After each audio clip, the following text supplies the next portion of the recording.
নমস্কার, S Bangla news online খবর সব দেখাবো আমরা।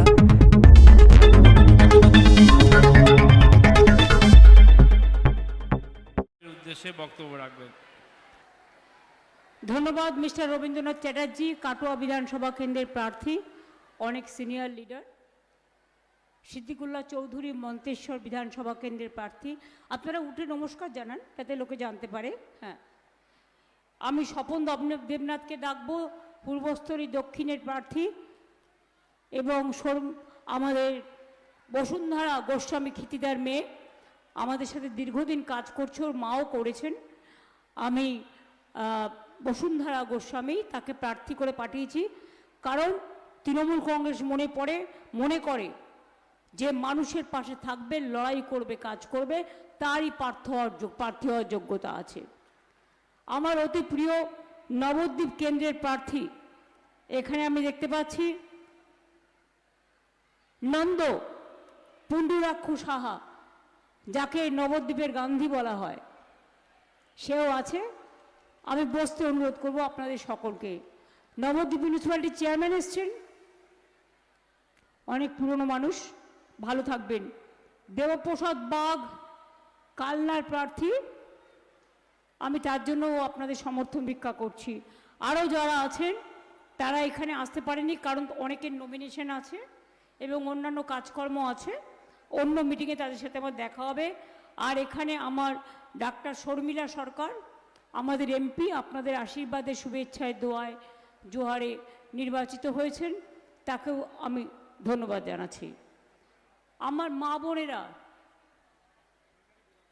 মেমারি বিধানসভা কেন্দ্রের প্রার্থী রাসবিহারী হালদার, ওকেও সমর্থন করবার জন্য আমি মেমারি বিধানসভার সকলের কাছে আবেদন জানাচ্ছি, প্রার্থনা জানাচ্ছি। এই সহ আরও অনেক কেন্দ্র আছে, জামালপুর থেকে শুরু করে, গলসি থেকে শুরু করে, রায়না থেকে শুরু করে, খণ্ডঘোষ থেকে শুরু করে, মঙ্গলকোট থেকে শুরু করে, ভাতার থেকে শুরু করে, সব জায়গায় আপনারা বর্ধমানের মানুষ যারা আজকে সমুদ্রগড়ের এই মাটিতে এসে উপস্থিত হয়েছেন, আপনারা জানেন আমি সমুদ্রগড়ের মাটিতে একটা মিটিং করি। কেন করি? একদিকে পবিত্র তীর্থস্থান নবদ্বীপ, শ্রী চৈতন্য মহাপ্রভুর এই জেলাতে নদিয়া জেলায় তার পদার্পণের এক বড় ইতিহাস রয়ে গেছে। যদি কেউ বলেন শান্তির কথা, পৃথিবীতে যে মানুষটা সবচেয়ে বেশি বলে গেছেন এবং তার নাম কিন্তু আসবে, বর্ধমান জেলার নাম আসলেই মিহিদারার কথা আসবে, যার জন্য মিষ্টি হাব তৈরি করা হয়েছে। আমরা কালনা থেকে শান্তিপুর 1100 টাকা দিয়ে 1100 কোটি টাকা দিয়ে আমরা একটা ব্রিজ তৈরি করছি, যেটা কালনা থেকে শান্তিপুরে পৌঁছে যাবে মানুষ মাত্র 15-20 মিনিটের মধ্যে। এই ব্রিজের কাজ চলছে এবং খুব তাড়াতাড়ি সম্পন্নও হবে। আমি অনেক দিনের আমার পুরনো কর্মী উজ্জ্বল প্রামাণিক, দেবকুমার টুডু, এদেরও দেখতে পাচ্ছি, আরও সবাই আছে আমার নেতৃবৃন্দ, কিন্তু ওয়েদার খারাপ বলে সবার নাম করতে পারলাম না বলে আমি ক্ষমা প্রার্থী। কিন্তু তারা সকলে ভালো থাকুক, সুন্দর থাকুক, সুস্থ থাকুক, এটা আমি নিশ্চয়ই চাই। মা বোনেরা অনেক দূর দূর থেকে আপনারা এসছেন। আজকে বলুন তো, অন্য আমি দলের কাজ করব, আর না হলেই গোসা করে অন্য দলের সাথে যোগাযোগ করব, এই দু ধরনের জিনিস চলতে পারে না, আমরা এটা মানি না। দিয়েছি তো, অনেকবার দিয়েছি। আজকে বসুন্ধরাকে নিয়ে আসতে হলো কেন? যদি কাজটা ঠিক মতো করতো তাহলে আমি বসুন্ধরাকে নিয়ে আসতাম না। নিয়ে এসছি এই কারণে, ও রাস্তায় রাস্তায় ঘুরে বেড়াবার মেয়ে, স্কুটারে গ্রামে ঘুরে বেড়াবার মেয়ে, মানুষের পাশে দাঁড়ানোর মেয়ে, তাই ওকে নিয়ে এসছি।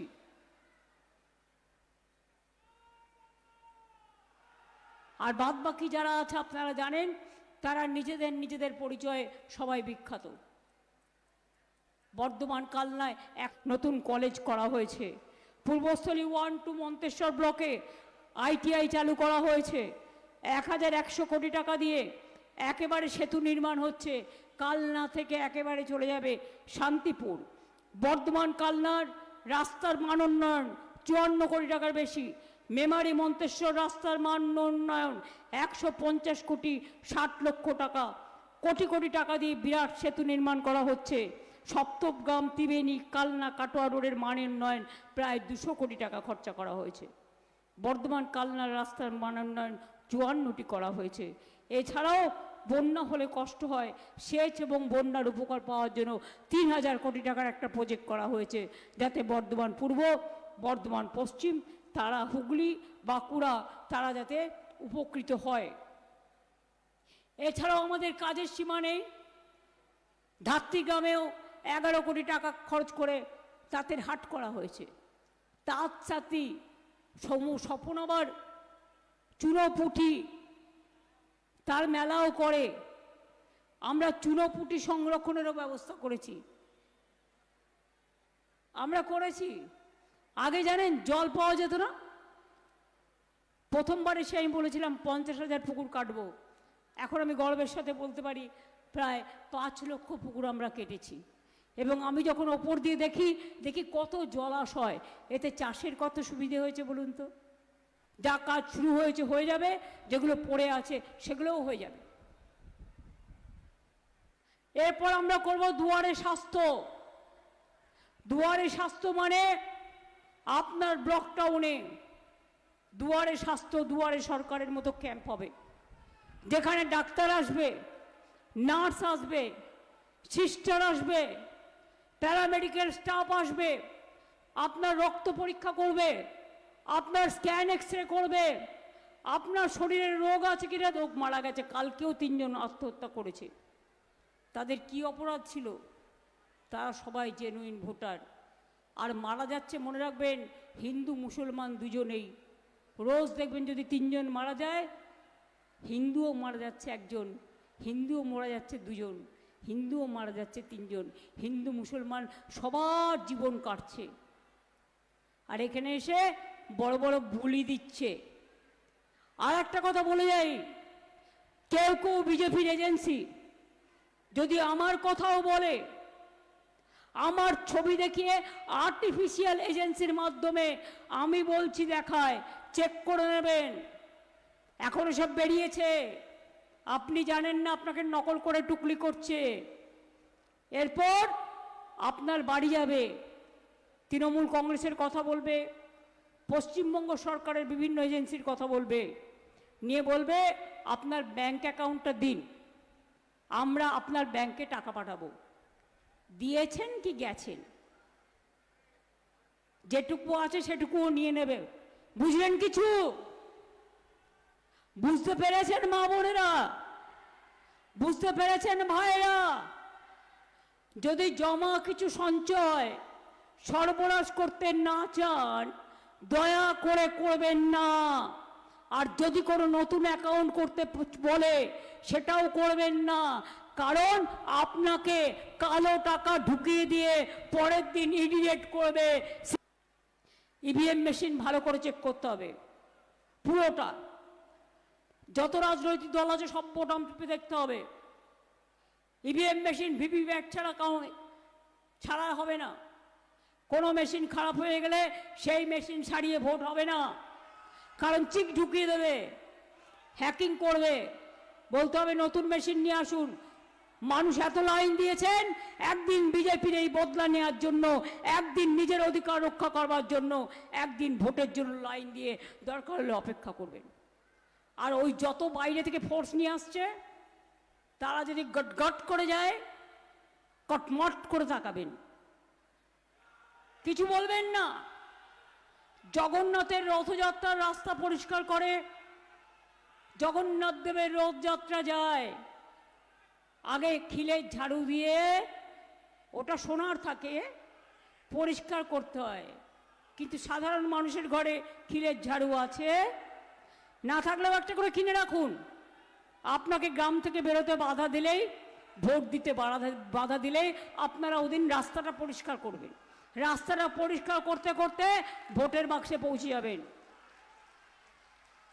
মনে থাকবে, বলে কিনা বুথ এজেন্ট বসবে বাইরে, পোলিং এজেন্ট বসবে বাইরে, আর দিল্লির জমিদারদের সেন্ট্রাল পোস্ট থাকবে ভেতরে, আর মোটা ভাইয়ের নাম করা এক কোম্পানি থাকবে, ওখান থেকে নিয়ে আসা, ভেতরে ভোট লুট করবে, ছেড়ে দেবেন। আর কাউন্টিং হবার লাস্ট পর্যন্ত সবাইকে থাকতে হবে। সকালবেলায় এই তোতা পাখি কমিশন, তোতা পাখির বুলি, বিজেপি ভ্যানিশ ওয়াশিং কমিশন রটিয়ে দেবে তৃণমূল আসছে বিজেপি জিতছে। একদম বিশ্বাস করবেন না, জানবেন ওটা মিথ্যে কথা, ওটা আর একটা ছলনা, ওটা বিজেপির পরিকল্পনা। কাউন্টিংয়ের লাস্ট অবধি থাকবেন। আর ইলেকশন ভোটিং মেশিন যতক্ষণ থাকবে, কেউ বাইরের খাবার দিলে খাবেন না। যারা পাহারা দেবেন, ঘর থেকে জল নিয়ে যাবেন, চা নিয়ে যাবেন, দরকার হলে কর্মীদের খাবার দেবেন নিজেদের বাড়িতে তৈরি করে। শুনুন, আমিও অনেক দিন বাইরে আছি, এক এক দিন এক এক জেলায়, আমি কিন্তু কোথাও খাবার খাই না। আমরা নিজেরা ঘরে একটু ডাল সেদ্ধ করে নিই। কোনোদিন একটু সন্তোষী মাতার যখন ব্রত থাকে, সেদিন আমি একটু খই মুড়ি খেয়ে নিই। বড়জোর ডাল সেদ্ধ আর একটু কাঁচা সবজি সেদ্ধ করে নিজেরাই করে নিই। খাই না, কারণ আমি এদের সব চক্রান্ত জানি। তাই ভোটের সময় যারা কাজ করে, মনে রাখবেন, তারা আমাদের যোদ্ধা। আমি যদি যোদ্ধা হই, তারা সহযোদ্ধা।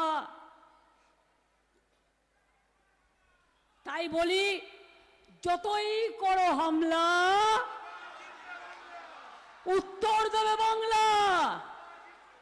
যতই করো হামলা, আবার জিতবে বাংলা। যতই করো হামলা, তৃণমূল জিতবে বাংলা। যতই করো হামলা, জোড়াফুল জিতবে বাংলা। যতই করো হামলা, হবে সেদিন বদলা।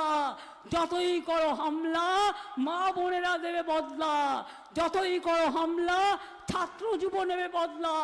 যতই করো হামলা, সব মানুষ মিলে একসাথে বিজেপিকে শূন্যে নামাবার জন্য গণতন্ত্রের বদলা নেবে। যদি আপনার অধিকার রক্ষা করতে চান, মাতৃভাষায় কথা বলতে চান, আমি সব ভাষাকে সম্মান জানিয়ে বলি। বলে কিনা বাংলা বিরোধী, বাংলা ভাষায় কথা বললেই সে বহিরাগত। তুমি আমাদের ভাষা শেখাবে? বাংলা ভাষা দেশের জন্ম দিয়েছে, আমাদের ভাষা স্বাধীনতা দিয়েছে, নবজাগরণ দিয়েছে, সংস্কৃতি দিয়েছে। আর তোমরা কোথায় ছিলে? লুকিয়েছিলে। তখন তো তোমার পার্টির জন্মই হয়নি। আরে আমাদের পার্টি জন্ম হয়েছে পরে, কিন্তু আমাদের পরিবারের কেউ না কেউ নিশ্চয়ই স্বাধীনতা সংগ্রামে অংশ নিয়েছিলেন, আমাদের ইতিহাস অংশ নিয়েছিলেন। তাই মনে রাখবেন, অনেক হয়েছে আর না। বিজেপির অনেক কুচ্ছা শুনেছি, ওদের ফোন রেকর্ডিং করে আপনাকে বলতে পারে আমি মোদিজি বলছি, আমি অমিত শাহ বলছি, সোনার বাংলার জন্য ভোটটা দিন বাংলায়। মনে রাখবেন, ওটা রেকর্ডিং। ঠিক আছে? কলের পুতুল দেখেছেন? যেভাবে সেট করবে তেমনি সেট হবে। আর্টিফিশিয়াল এজেন্সি দেখেছেন? যেমন সেট করবেন তেমনি সেট হবে।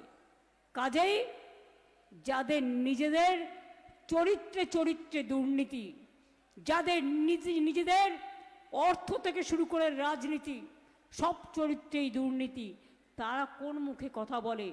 মনে রাখবেন, বাংলা দখল করার জন্য এরা হয়ে গেছে হ্যাংলা। তাই আগামী 4 তারিখে যখন কাউন্টিং হবে, দেখবেন 1, 2, 3, 4 বিজেপির হবে হার। 1, 2, 3, 4 মা মানুষের জেতার হার।